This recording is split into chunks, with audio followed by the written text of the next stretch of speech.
Lenora. Lenora is different from others. Years of perfect stitching experience.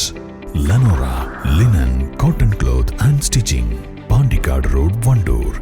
Chungathara ഗ്രാമപഞ്ചായത്ത് പ്രസിഡന്റിനെതിരെ UDF അംഗങ്ങൾ അവിശ്വാസ പ്രമേയത്തിന് നോട്ടീസ് നൽകി.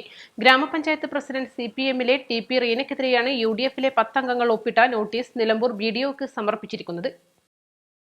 20 വാർഡുകളുള്ള പഞ്ചായത്തിൽ LDFനും UDFനും 10 വീതം അംഗങ്ങളാണുള്ളത്. എന്നാൽ LDF പക്ഷത്തുള്ള അംഗങ്ങളിൽ ചിലരിൽ നിന്ന് പിന്തുണ ലഭിക്കുമെന്ന വിശ്വാസത്തിലാണ് UDFന്റെ നീക്കം. ഇത് 3ാം തവണയാണ് ചുങ്കത്തറ ഗ്രാമപഞ്ചായത്തിൽ ഭരണപക്ഷത്തിനെതിരെ അവിശ്വാസം അവതരിപ്പിക്കുന്നത്. 10 വീതം അംഗങ്ങളായതോടെ നറുക്കെടുപ്പിലൂടെ കോൺഗ്രസിലെ വത്സമ്മ സെബാസ്റ്റ്യൻ പ്രസിഡന്റായും മുസ്ലിം ലീഗിലെ സൈനബ മാമ്പള്ളി വൈസ് പ്രസിഡന്റായും ഭരണസമിതിയാണ് ആദ്യം അധികാരത്തിലേറിയത്. എന്നാൽ അധികം വൈകാതെ LDF അവിശ്വാസം കൊണ്ടുവന്നു. മുസ്ലിം ലീഗ് സ്വതന്ത്ര MK നജുമുന്നീസയുടെ പിന്തുണയോടെ വത്സമ്മ സെബാസ്റ്റ്യൻ പ്രസിഡന്റ് സ്ഥാനത്തു നിന്നും സൈനബ മാമ്പള്ളി വൈസ് പ്രസിഡന്റ് സ്ഥാനത്തു നിന്നും പുറത്താവുകയും MK നജുമുന്നീസ പ്രസിഡന്റായി തെരഞ്ഞെടുക്കുകയും ചെയ്തു.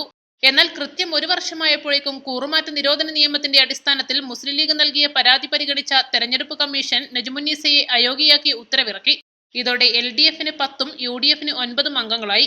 CPMലെ TP റീന പുതിയ പ്രസിഡന്റായി ചുമതലയേറ്റു. കളക്കുന്ന് വാർഡിൽ നടന്ന ഉപതെരഞ്ഞെടുപ്പിൽ മുസ്ലിം ലീഗിലെ KP മൈമൂന വിജയിച്ചെങ്കിലും അംഗബലം തുല്യമായതിനാൽ TP റീനയുടെ പ്രസിഡന്റ് പദവിക്ക് ഇളക്കം തട്ടിയില്ല.